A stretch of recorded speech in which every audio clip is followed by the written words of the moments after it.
Hello everyone. I don't know if I have started my stream. I'm new with streaming on YouTube. Okay, but I'm trying to do it correctly. Anyway, today I chose to call this live episode as America versus the Ayatollahs, what's happening in the Middle East. I know that most Americans have big questions about that. And I will go through some news agency opinions, what's happening on the American scene, and also I will give some comments, my opinions. Okay, first I would like to give you a background about myself. Why should you trust me doing this?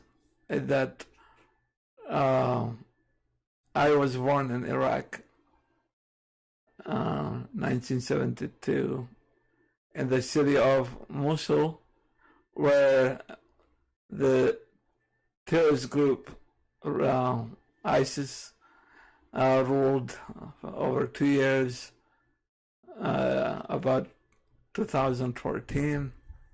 So yeah, I'm lucky I wasn't there. And also,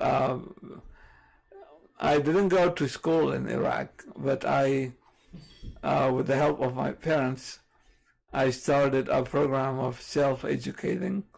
So I learned how to write and read, and as I started learning, I started reading holy books, traditional religious stories, but then I moved to philosophy, history, politics, and I discovered that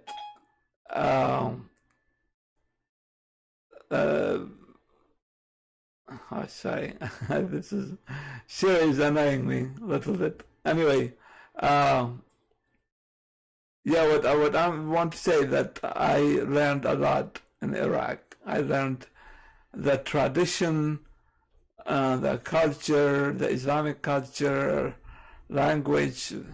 But after I came to the United States, I started going to school. So I graduated from college in 2016 with an associate in history, associate degree.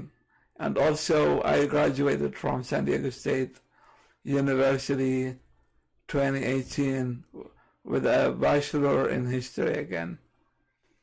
I hope I can help the American people to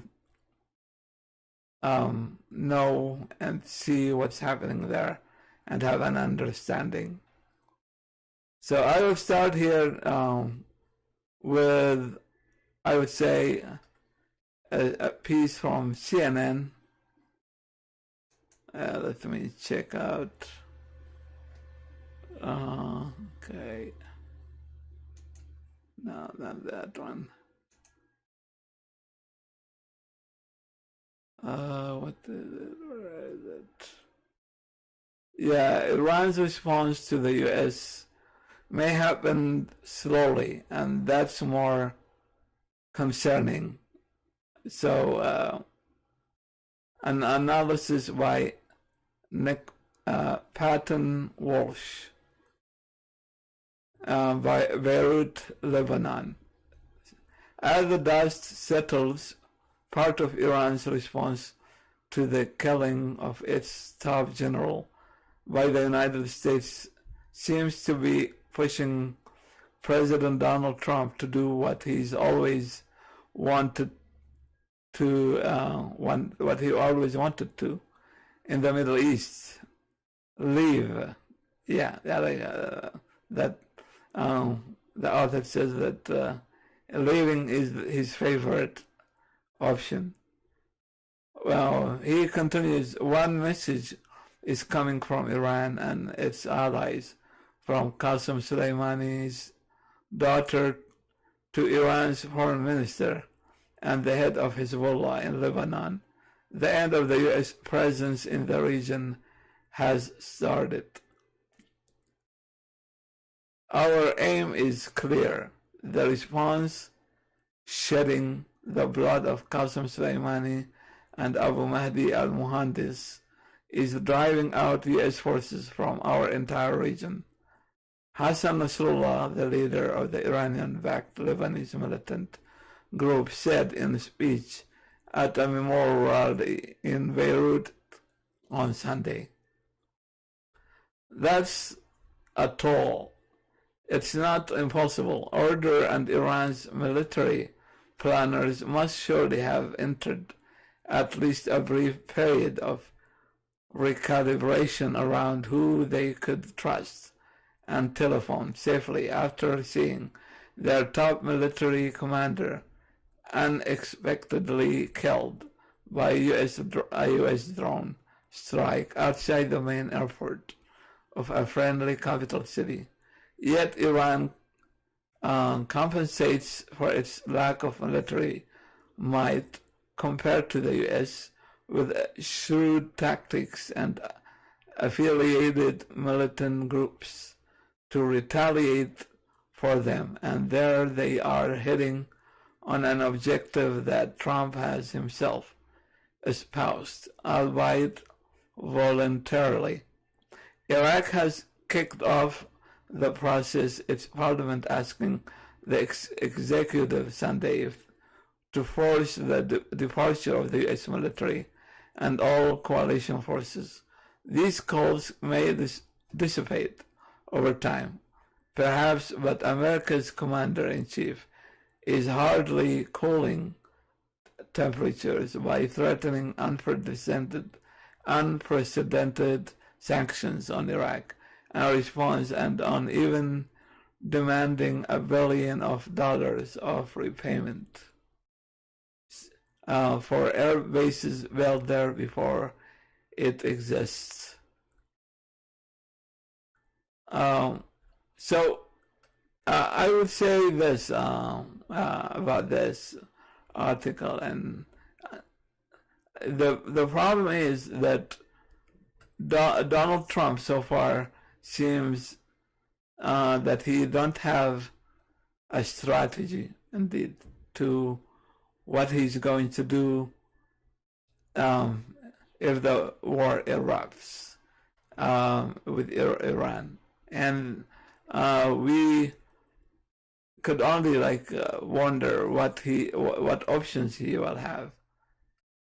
For example, he might go to war with Iran, okay, and also he might withdraw from Iraq. I mean, these are two bad choices, but I think withdrawing from Iraq is far more dangerous than going to war with Iran, because we should remember that Iran, in case it's already has a strong hold and position in Iraq, whereas America is not that strong there, because America almost have no friends in Iraq for a simple reason.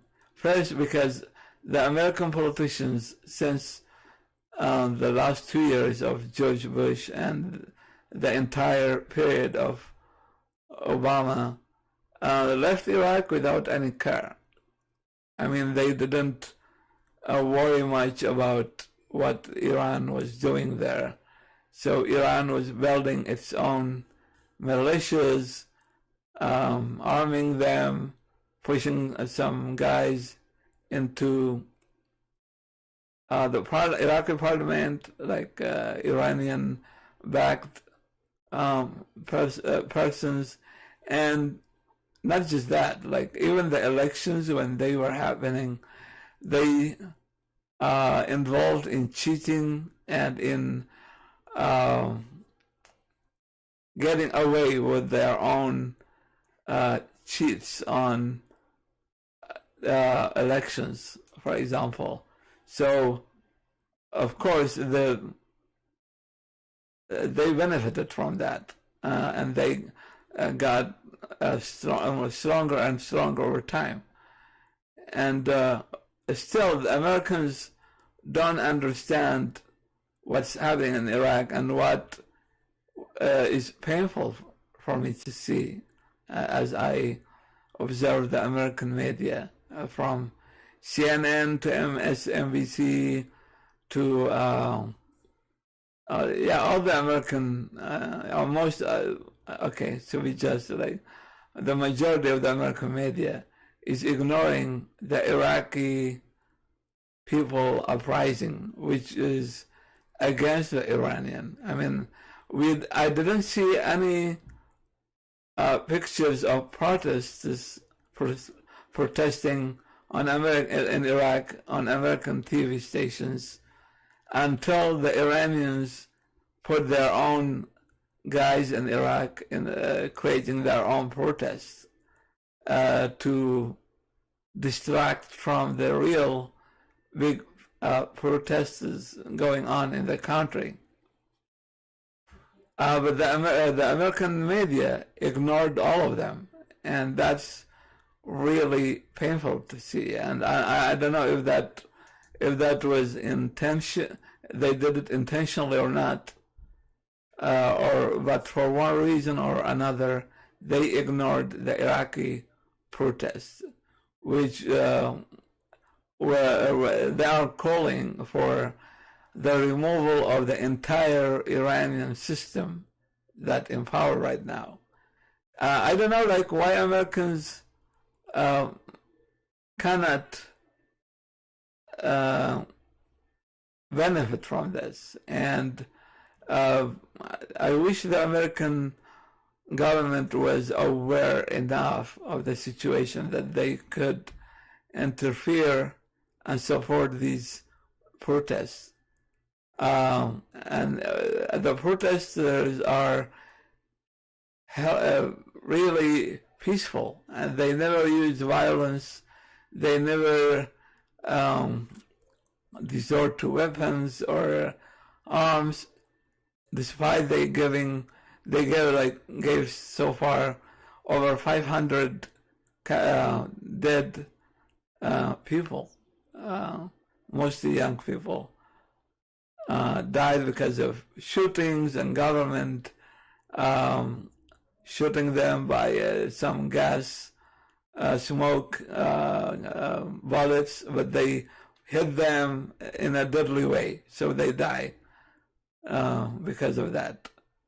But I didn't see any real American reaction to that. I didn't see the American embassy, for example, going out and condemning what's happening. The American ambassador in Baghdad would usually call both sides to stop violence, and I would say, what both sides? It is one side that is committing the violence in Iraq. It's not both sides. So that was one of the injustices and the wrong things the U.S. Embassy was doing in Iraq.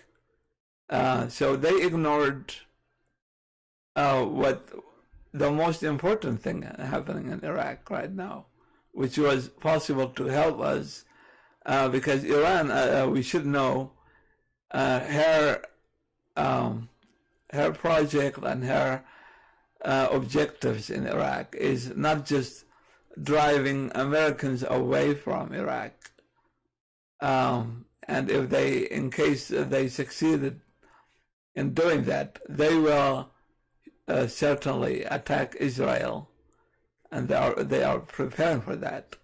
They will be able to control Kuwait, which America fought for long time ago in 1991 when we went fighting Saddam.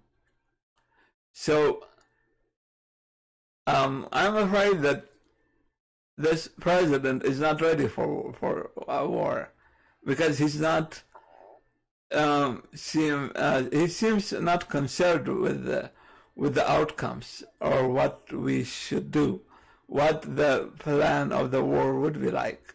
America seems alone right now in this situation, and it's not that Trump is taking us to war, to be honest with you here. Yes, he killed Soleimani, but Iran was strengthening itself slowly, and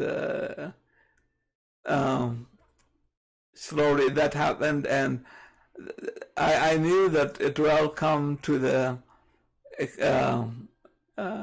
time, like when they will decide to go for full offensive, and they can't do that now, because not just for Trump's mistakes, but for Obama's mistakes and for George Bush's the son mistakes.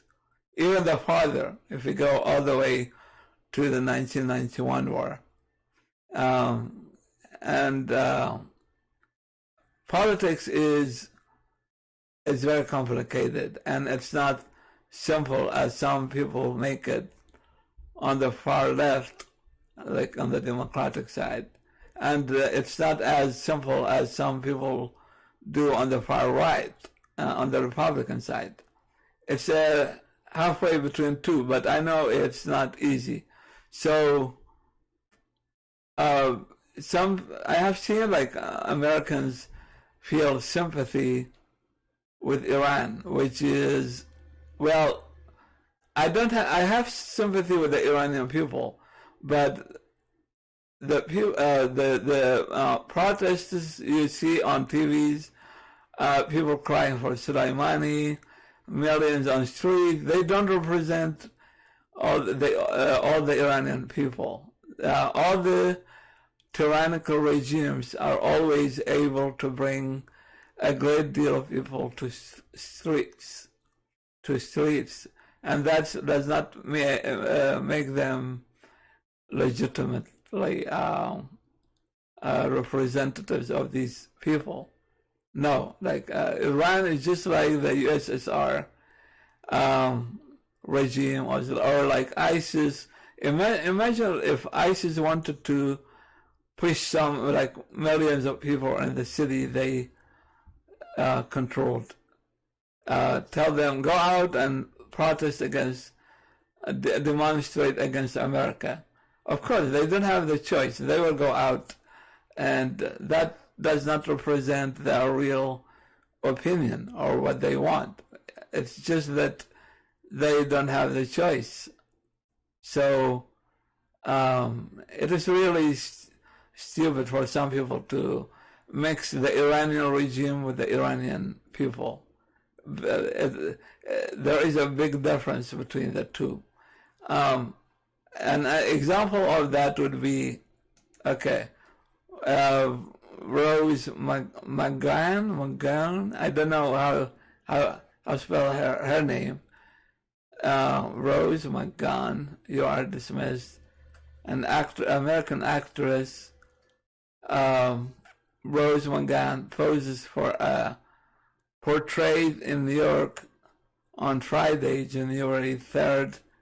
McGowan says her tweet that apologized on behalf of the U.S. to Iran for disrespecting their flag and people wasn't anti-American. Her tweet Friday came. So I would say you should not apologize for the Iranian people, because what's happening now,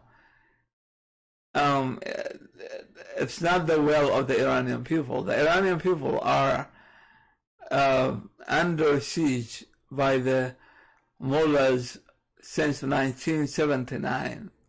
So for Hollywood actress and model, author, and lately political activist taken into Twitter and to call out America as the evil empire to Iran's blooming innocence.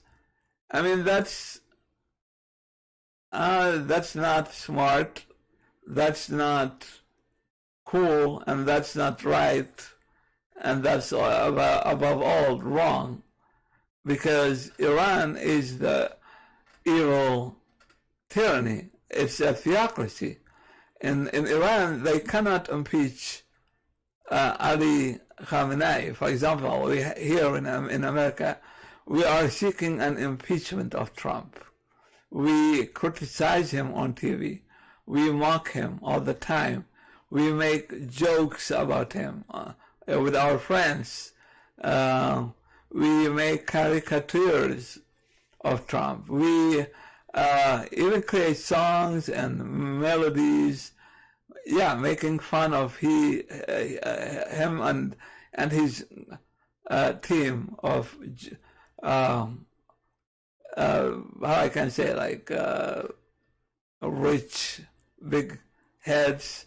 Anyway, to compare this system to the Iranian regime and then apologize for the Iranian people, that's a crime itself, because that's a crime against the Iranian people, and that is also a crime against America and against justice.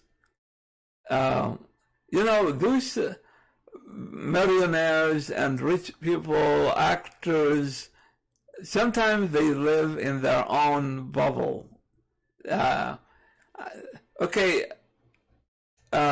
So I would say, for example, to Rose, have you ever experienced hunger, being hungry and sleeping hungry? Have you ever slept with the fear of the tyrants guys coming and arrest you because you are afraid that you have said something wrong somewhere else? Have you ever experienced going out and you are scared that if you even talk about tomatoes and you say, okay, for example, you say, oh, tomatoes are getting expensive, and suddenly a government agent comes and arrests you and tells you, well, you are encouraging sedition against our great people. Have you experienced that thing? I believe that you are living in your own bubble. So, okay, if you like to talk about that, my door is open for you. So you can contact me, and I will tell you my story and how I and my family, how we were suffering from hunger and fear, and I lived under a regime, Saddam's regime, that was going from one war to another. And in one night, I remember when they took my father, and they were interrogating him. So I was afraid that if they found him, if they ever find him guilty, back then, of course, they would execute me and my family, with my dad, of course. The entire family will go dead. Have you experienced something like that? I don't believe so. And that's why I believe that you are very naive. You are not living in the real world. You should go and experience the real world. You go to Africa, the Middle East, where people are living in an absolute backwardness, where they lack education. Some people easily manipulated by the government or by militias or by those people who have power. So yeah, that's the problem of the American people right now. Most of them, especially those who live with in a life of like yeah, I mean there are I don't remember the word right now. So luxury, yeah, a life of luxury, luxurious life, and spending millions of dollars, not worrying about poverty or not worrying about paying your rent, not worrying about anything. So they start having their own bubble. They call America evil. Yeah, Trump is different from America. So if you call Trump evil, I mean, I'm okay with that. That's a politician. That's a guy. That's a, or if you call Obama something, or you call Hillary something, I don't care. That's calling a person. But to call America as a country, and this is a great experience where people can criticize everything freely and without being arrested. I mean, that itself should be something that we should be proud of, not ashamed of. So, okay, now to avoid going down in Iraq and the Middle East, we need to do the following. We need to support those people, especially the young generation, who are opposing the Iranian killers and the regime. And we should support the Iranian people. And like only 2 weeks ago, and this is for Rose also, she can hear me. Only 2 weeks ago, the Iranian people got out and they were protesting against the Iranian regime because life there is becoming unbelievably hard and crazy, and yeah, pressure on common people is really great. So the government responded by killing people. They killed within 1 week 1,500 Iranians, 1,500 individuals, women, children, and men. They killed them just because they said to their own government, stop, we don't want to go to war. So we need to support the people who are protesting there. And in Iraq, the Iraqi government has no legitimacy right now because this government is based on a regime that is all was built step by step on cheating in elections, cheating in reporting what's happening on the ground, cheating on they even took the Iraqi money to support the Iranian militias. So what I want to say here that we still have the choice and the option to stay there and push forward, because I believe withdrawing also without any plans is a catastrophic decision, just as going to war without any plans will be catastrophic again. So we need to have a more awareness by our Congress. Our Congress seems unaware of what's happening in Iraq. Like, I have listened to congressmen speaking on NBC News, on CNN. I read from the New York Times. No one of them ever talks about the protests going in Iraq against the Iraqi regime or the parliament, the fake parliament they have right now. But they talk about the malicious protests, the fake protests they made against the American embassy. It was a very small protest that was politically financed and supported. So I hope that we all should have more awareness of that. We should not deal with it with emotions like Hollywood actors do mostly. Yeah, these are emotions, and I know that Trump has shown worse cases of emotions. Like he's a very emotional person. He's very angry.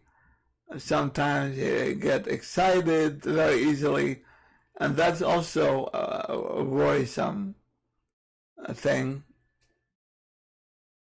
So, okay, let me explain for you how the Iranian regime works.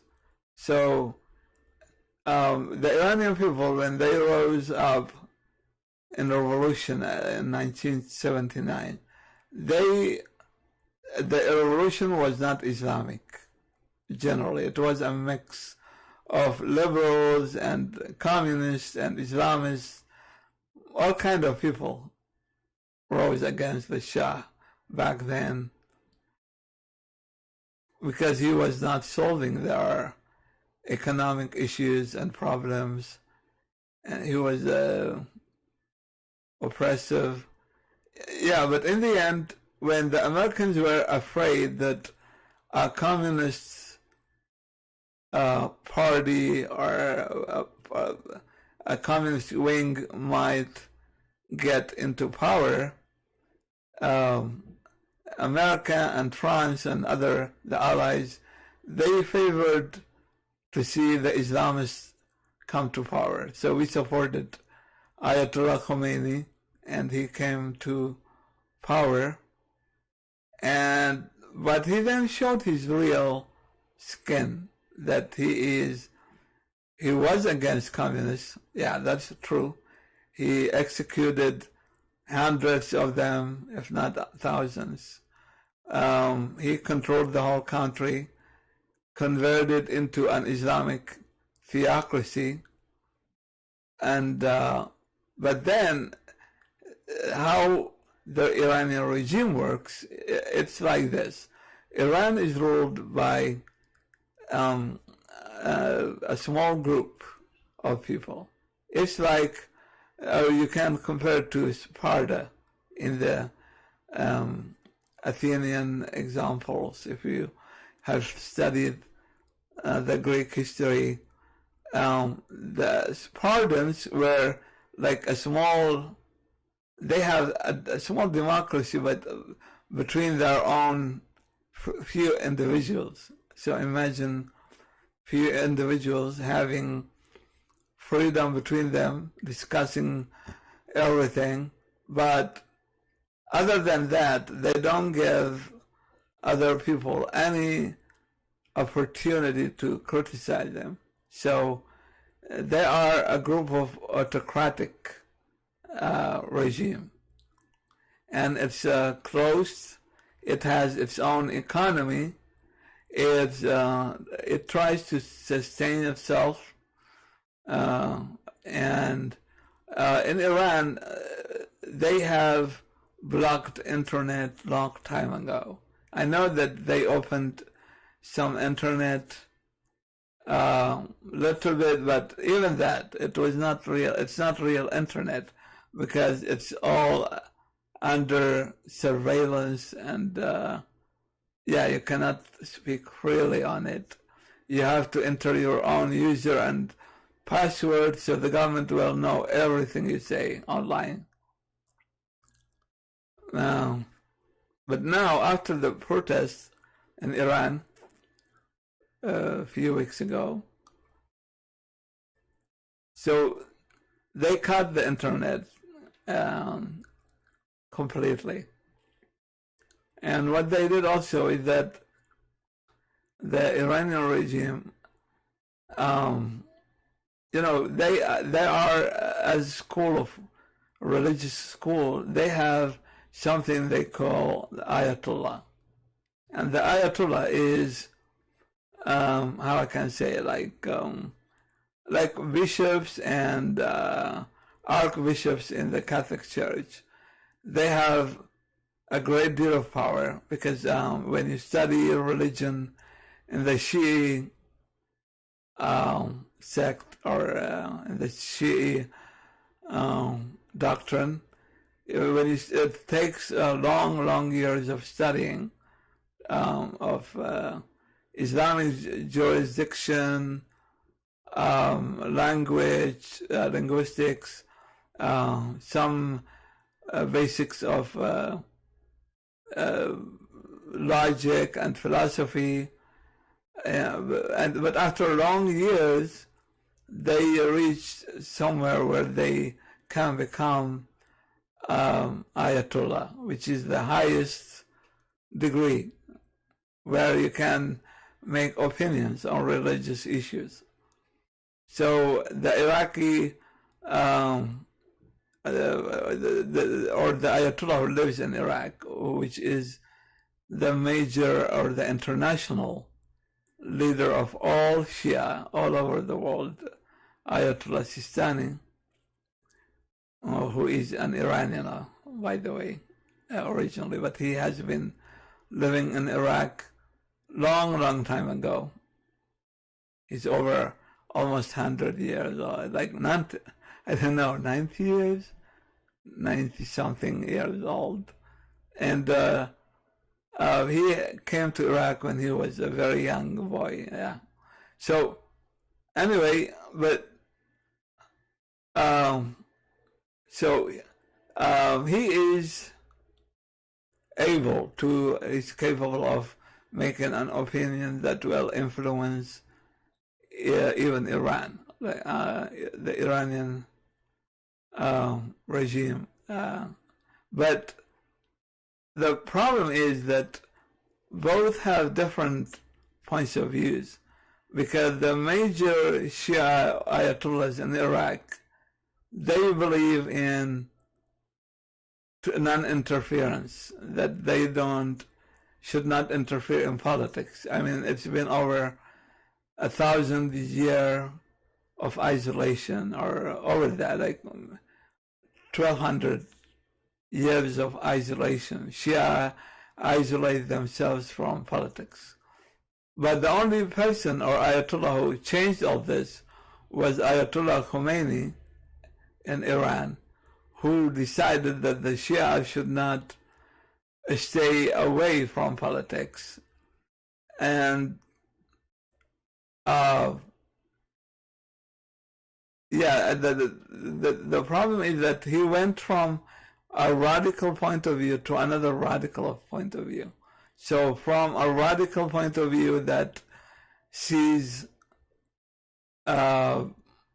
interference or even contributing to politics as being infidel or not acceptable by God, or the holy imam, hidden imam, who will come with Jesus in the end of time, to another radical point of view, where he believes in theocracy and created the jurisdiction of the jurists. So Iran is ruled by one mullah, or one Ayatollah, which is Ayatollah Khamenei. And by the way, some people even call him Hujjatullah, and Hujjatullah is a degree less than Ayatollah, because there are some gossip and news that some mullahs made him Ayatollah just like a few months before he became the supreme leader. So he was less than an Ayatollah a few months before he became into power. So they gave him this privilege and that title of Ayatollah in order for him to be legitimate and strong enough to stay there. So Iran is ruled by a powerful theocracy, and this theocracy is going down right now. I mean, Trump was good. I mean, I don't like Trump, but when he put sanctions on Iran, that was a good choice, but he should have been more patient with that. But I am afraid that he used the case to support his own interest, or for his own interest. I don't know, I'm not sure with that, because I know he's a how can I say, yeah, he cares about himself and his own interests more than any other thing. But here I'm talking about the politics. Okay, whether Trump right or wrong. Anyway, this pressure made the Iranian regime weak, but also what made the Iranian regime really weak was the Iraqi uprising recently on October the 1st, and the uprisings that continued, they're still continuing until this very moment. So yeah, these uprisings really made the Iranian regime weak. So I hope that the American people deal with the issue not with our emotions or anger, or because these are issues that concerns our country, our interests, how we can make America stronger and stay strong. I mean, and I criticize Trump because I want America to stay strong. I have nothing to do with Trump. I mean, I don't know the guy. I haven't known him until he showed himself as a candidate for president. So it's not personal. It's about the U.S. It's about America. It's about our freedom and our human rights. It's nothing wrong with being proud of being American, but it's wrong to become racist. It's wrong to not see the wrong when we do the wrong thing, because after all, we are all humans. We should criticize ourselves. We should criticize our government, but we also should not attack America for Trump. I mean, America is a totally different thing from Trump. Trump is Trump and America is America. America is a different thing. America is our country and it's our beloved home. So you should love your home. Nothing wrong with that. But to be a racist and to be hateful and to encourage division in our own domestic scene, that's something I hate to see. Okay, so what should we do? I don't know if I can receive some people here on or comments. I hope some people get in line and put some comments and tell us what do they think, like what should we do. I see that Iraq, for example, is going, the Iraqi regime, so now I'm not talking about the Iraqi people, the Iraqi regime, which is now trying to divide the Iraqi people between those who support them and support the Iranian regime, and accuse all the others of being either infidels or spies or whatever, accuse them of treachery, so they will allow themselves to hurt them or kill them or whatever. This regime is very dangerous now. I believe the U.S. government should focus on punishing them, not the Iraqi people. Punishing the politicians, not the Iraqi people. That's what we should do. Because I remember when I was in Iraq and America put sanctions on Iraq after 1990 when Saddam invaded Kuwait. America put economic sanctions on Iraq. So we were starving. And Saddam was having his own feast and his own parties. Yeah, he and his family, they had parties and feasts and celebrations, abundance in everything, like food, luxury, whatever you say. But we, the common people, we were suffering. So all that pressure was useless because it made people think, the ignorant will curse, of course, the Western countries for doing that. But I was aware that Saddam was the reason behind it. So me and my family, we knew that Saddam was using it, using the sanctions, so he would punish the people, put them, let them starve, and tell the people, see, you are causing my people to starve. But really, he was behind it. I hope that Trump not be stupid and do that again, do the same mistake done by Bill Clinton. Bill Clinton was really an asshole when it came to that thing. I hope he hears me. Hey, Bill Clinton, you are an asshole. So, yeah, I just want to tell him that.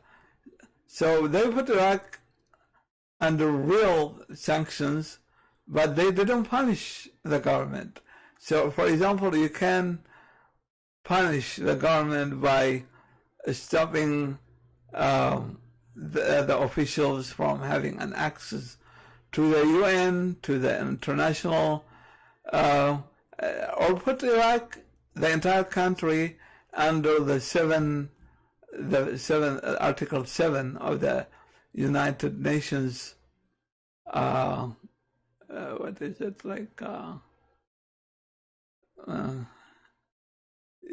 Constitution or whatever.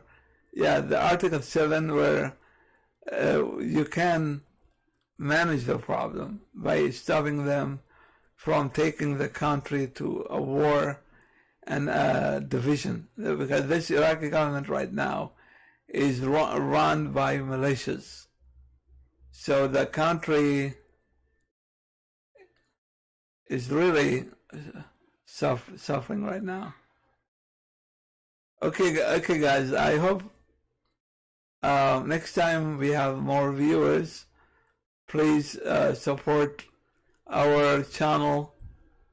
Give us a thumb up, comment. Give us your opinions and your questions, and I will welcome them with a big heart. Thank you all. I love you all. And I love the United States, of course, and I love all Americans who believe in humanity and equality, and that we should fight for justice. And hey, Rose, stop being an asshole. Stop being, don't have a sympathy with with a killer like Khamenei or any other killer or any other tyrant. So, okay guys, bye-bye.